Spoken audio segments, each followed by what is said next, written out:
tayo mga idol, sa barko na tayo. Ayan, sa roof deck to guys, sa pinakamataas. Ayan guys, oh, nakikita nyo ba yan? Hindi pa nakamatating ito eh. May Batangas. Galing tayo ng Batangas guys. Mindoro. Ay, medyo madilim na, hapon na kasi. Oh, palabas na kayong buwan eh. Yung buwan. Ayan, oh. Yung buwan.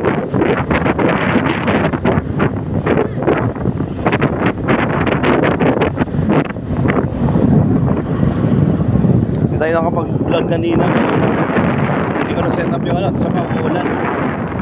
Yeah.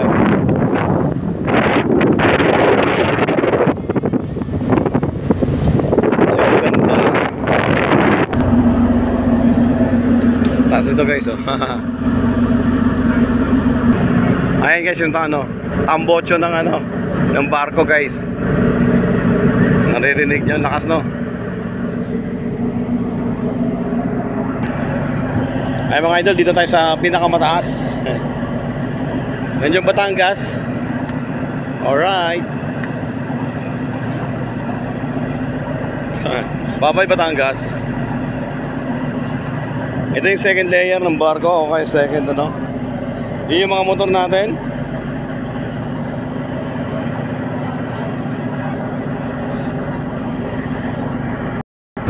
At yan naman yung Starlight kanina na naunang umalis dito. Naunang umalis yan sa Batangas eh, pero na-overtaken natin.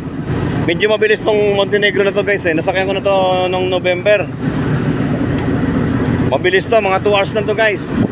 Yan Starlight na yung mga ano yan, 3 hours yan. Tingnan mo guys, oh. Starlight Neo.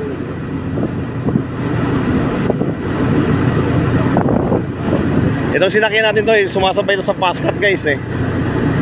Medyo makulimlim na. At hapon na kasi, mga 5 na yata. So hindi ko makita yung relo natin. Ayun guys, oh, bumubula-bula oh.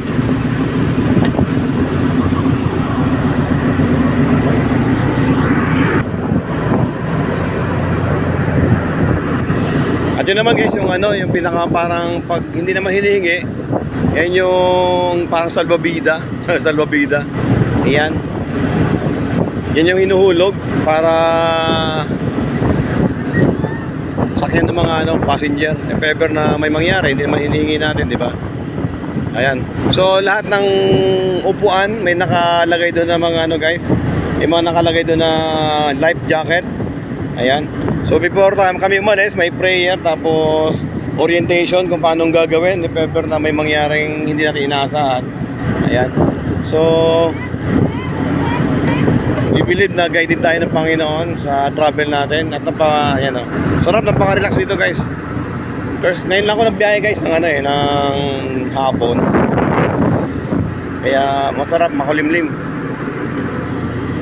Ayan, malapit na tayo dun sa ano, kay Mama Mary. Ayun oh. Sa Batangas Mama Mary ba talaga yan? Yan. Babay na Starlight. Joke lang.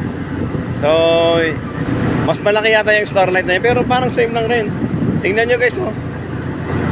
Naunang umalis sa amin kanina ah. Ito yung bago ng Montenegro guys eh.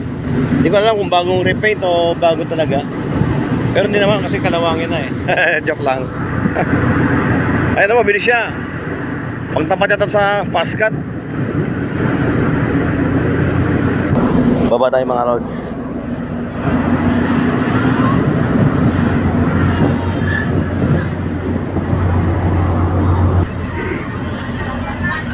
Ayan guys, nandun naman yung bilihan ng mga pagkain guys oh. Ayan. Yan, doon ka bumibili ng ano, bumibili ng itlog, tubig, kape, cup noodles, yan. Medyo pricey nga lang presyo guys. Pero okay na rin kaysa bumibili ka doon sa labas. Ano yan, lalanguyin.